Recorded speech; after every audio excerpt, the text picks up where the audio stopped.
पुणे झडपीवर पुन्हा एकदा राष्ट्रवादीने निर्विवाद सत्ता मिळवलेली. खरं तर दादांच्या अकाली जाण्यानंतर फक्त पुणे जिल्हाच नाही, उभा महाराष्ट्र शोकसागरात बुडालं होतं. तरी लोकांनी मतदान केलं दादांना शेवटची श्रद्धांजली म्हणून. आणि पुन्हा एकदा पुणे जिल्ह्यात भाजपने खरं तर सुरुवातीला आव्हान देण्याचा प्रयत्न केला, पण दादांच्या अकाली जाण्यामुळे त्यांनी प्रचार थांबवला आणि रिझल्ट आपल्या समोर आहेत. शेवटचे अपडेट काय रिझल्ट? आत्ता निकाल आमच्या इंदापूरच्या 4 जागेचा लागलेला आहे. 5वी जागा मतमोजणीसाठी घेतलेली आहे. पण इंदापूरच्या आमच्या 24च्या 24 जागा ह्या निवडून चांगल्या मतानं येतील. आणि पुणे जिल्ह्याचा जर विचार केला तर साधारणतः आज 51 जागापर्यंत ती संख्या, तो आकडा दिसतोय. अजूनही थोडे कमी जास्त त्यामध्ये आकडेमध्ये होईल. आणि निश्चित प्रकारे या जिल्ह्यातील जनतेने जो आमच्यावरती, राष्ट्रवादी पक्षावरती आणि अजितदादा पवार साहेबांच्या विचारावरती जो विश्वास दाखवलेला आहे, त्याबद्दल मी आमच्या जिल्ह्यातील सगळ्या जनतेचं एक आभार मानतो. आणि निश्चित भविष्य काळामध्ये या राज्याच्या उपमुख्यमंत्री सुनेत्रावहिनी पवार, दिलीपराव वळसे पाटील साहेब यांच्या मार्गदर्शनाखाली या जिल्ह्यामध्ये जो विकासाचा जो वेग आहे, जी विकासाची गंगा आहे, जो केंद्र सरकारच्या योजना असतील, राज्य सरकारच्या योजना असतील, त्या सर्वसामान्य गावापर्यंत, गरीब माणसापर्यंत कशा पोचतील, हा प्रयत्न आमच्या नवीन आलेल्या, निवडून आलेल्या सदस्यांच्या माध्यमातून तो राहील.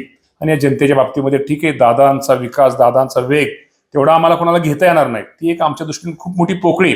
परंतु निश्चित प्रकारे त्यांचा विचार, आदर्श डोळ्यासमोर ठेवून या जिल्ह्यातील जनतेचा विकास करणं, या जनतेच्या जिल्ह्यातील विकासाच्या बाबतीमध्ये प्रत्येक खेड्यातल्या गावाला त्याला निधी देणं, त्यांना मदत करणं आणि त्या योजना केंद्राच्या, राज्याची त्यांना कशा पोचतील, हा प्रयत्न आमचा भविष्यामध्ये राहील.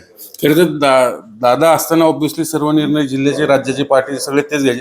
पण आज दादांच्या पश्चात वहिनींनी उपमुख्यमंत्रीपद स्वीकारलेलं आहे, पण राष्ट्रीय अध्यक्षपदाचा प्रश्न अजूनही अनुत्तरित आहे. काय वाटतं?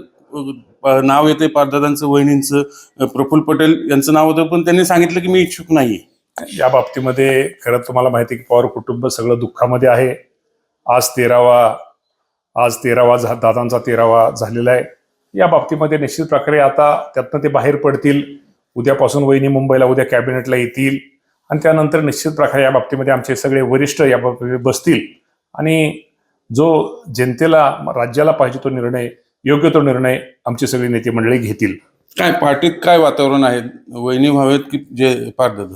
या बाबतीमध्ये असं मला वाटतं, असं कोण व्हावे म्हणण्यापेक्षा निश्चित प्रकारे जे जनतेच्या मनात आहे ते होईल.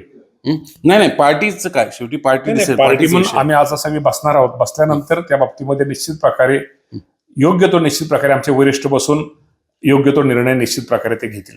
खरं तर दादा असताना भाजपनी ह्या झेडपी इलेक्शनमध्ये दादांशी 2 हात, म्हणजे राष्ट्रवादीशी 2 हात करण्याची तयारी केली होती. 2 काँग्रेसच्या माजी आमदारांना घेतलं होतं, म्हणजे भोर असेल, पुरंदर असेल.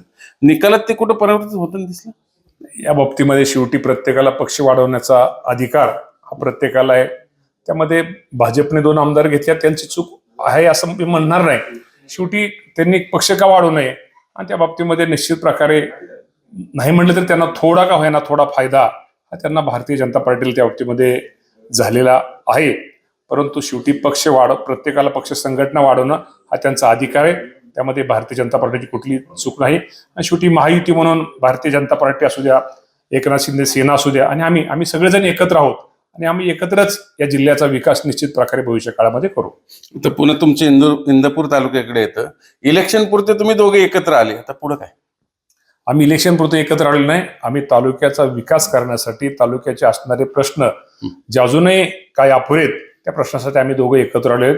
शेवटी हर्षवर्धनजी पाटील यांना अनुभव खूप मोठा आहे. ते राज्याचे नेते राहिलेले आहेत आणि त्यांच्या अनुभवाचा फायदा, त्यांचा जो एक दृष्टिकोन ठेवून आणि एक राज्याचा मंत्री म्हणून निश्चित प्रकारे विकासाच्या बाबतीमध्ये तालुक्यामध्ये ज्या काही गोष्टी करणं गरजेचं आहे, ते आम्ही दोघं मिळून निश्चित करे भविष्य काळामध्ये करू. तालुक्याचं नेतृत्व ऑब्व्हियसली मंत्री तुम्ही आहात, आमदार तुम्ही आहात. मग हर्षवर्धन पाटील यांच्याकडे आता युती, दोन्ही राष्ट्रवादी एकत्र व्हायच्या चर्चा सुरू आहेत. ते कुठपर्यंत आले आणि ते होईल का? आणि ते झालं तर मग त्यांच्याकडे काय जायचं? नाही, या बाबतीमध्ये मी हेच सांगतो की आज 13वा झालेला आहे. यानंतर आता पवार कुटुंब किंवा त्यांच्या वहिनी वगैरे हे एकत्र, आमचे पक्षाचे वरिष्ठ सगळे एकत्र बसतील आणि त्या बाबतीमध्ये योग्य तो निर्णय घेतील. आणि मगाशी तुम्हाला पुन्हा एकदा सांगतो की हर्षवर्धन पाटील हे आमचे ज्येष्ठ नेते आहेत. त्यांना खूप अनुभव आहे, कामाचा अनुभव आहे, सगळा अनुभव आहे. तर त्यांच्या अनुभवाच्या माध्यमातून निश्चित प्रकारे तालुक्याच्या प्रगतीसाठी आम्ही भविष्यामध्ये पावलं टाकू. दोन्ही राष्ट्रवादींचं काय? पुण्यात तर ऑलरेडी आम्हाला एकत्र आल्यासारखे दिसतात. सगळे निर्णय अगदी 2 इलेक्शन दादाच घ्यायचे, पण आता दादांच्या पश्चात इतर काही तुमच्याच पक्षातल्या लोकांचं म्हणणं आहे की एकत्र येऊ नये, पण पुणे जिल्ह्यात काय होतं? या बाबतीमध्ये मगाशी मी तुम्हाला सांगितलं, या बाबतीमध्ये राज्यातले जे आमचे नेते आहेत आणि या राज्याचे उपमुख्यमंत्री सुनेत्रा वहिनी पवार या बाबतीमध्ये निश्चित प्रकारे भविष्यातलं जे काय केलं पाहिजे, काय करणं गरजेचं आहे, या बाबतीमध्ये ते निर्णय घेतील. दादांच्या अपघाताबाबत अनेक शंका कुशंका उपस्थित होते. तुमचेच आमदार आहेत अमोल मेटकरी वगैरे, नंतर बजरंग बाप्पा सोनवणे. काय चौकशी तर सुरूच आहे, काय भाऊ? या बाबतीमध्ये मला खरं तर आपल्या माध्यमातून सगळ्यांनाच सांगायचं आहे की या बाबतीमध्ये कुणीच राजकारण करू नये. आज दादा आपल्यात राहिलेले नाहीत आणि सगळ्यात संपूर्ण दिसते, कारण का त्या स्पॉटला मी लगेच तिथं हजर होतो. तो विमान अपघातच होता असं कुणी घातपात म्हणणं अत्यंत चुकीचं आहे. त्यामुळे तो अपघातच होता. कुणी माझी तुमच्या माध्यमात सगळ्याला विनंती, कृपा करून यामध्ये कुणीही राजकारण करू नये आणि कुणीही चर्चा करू नये. शेवटचा प्रश्न, पुणे जिल्ह्याचं नेतृत्व कोण करणार? आता दादांची पोकळी भरून निघू शकत नाही, मान्य आहे, पण कोणाला तरी ते घ्यावं लागेल. आता आमच्या नेत्या सुनेत्रावहिनी पवारच या राज्याचे उपमुख्यमंत्री आहेत आणि जिल्ह्याच्या पण त्या शेवटी बारामती तालुका हा पुणे जिल्ह्यामध्ये येतो. शेवटी वहिनीच आमच्या नेत्या आहेत. ते हे होते दत्ता भरणे यांनी सांगितले की वहिनीच आमच्या नेत्या आहेत. पुढचं पार्टी एकत्रीकरण असेल किंवा इतर काही गोष्टी असतील, पार्टी अध्यक्ष ते सगळे निर्णय पार्टी एकत्र बसून घेईल. त्याबद्दल इतरांनी कोणी जास्त मतांतर मांडलेलं तसं बरं दिसणार नाही. म्हणून शेवटी आम्ही दुःखात आहोत, पण आज निकाल आमच्या बाजूने आले. एका अर्थाने ती दादांना श्रद्धांजलीच वाहिली पुणेकरांनी. त्यामुळे आता झेडपी अध्यक्ष कोण होईल ती पुढची प्रक्रिया होईल, पण आज तरी राष्ट्रवादीची पुन्हा एकदा पुणे जिल्ह्यात झेडपीत निर्वाद सत्ता आली, हेच सत्य आहे. व्हिडिओ जर्नलिस्ट नितीन सांडभोर, चनार फोंदे, जे मीडिया.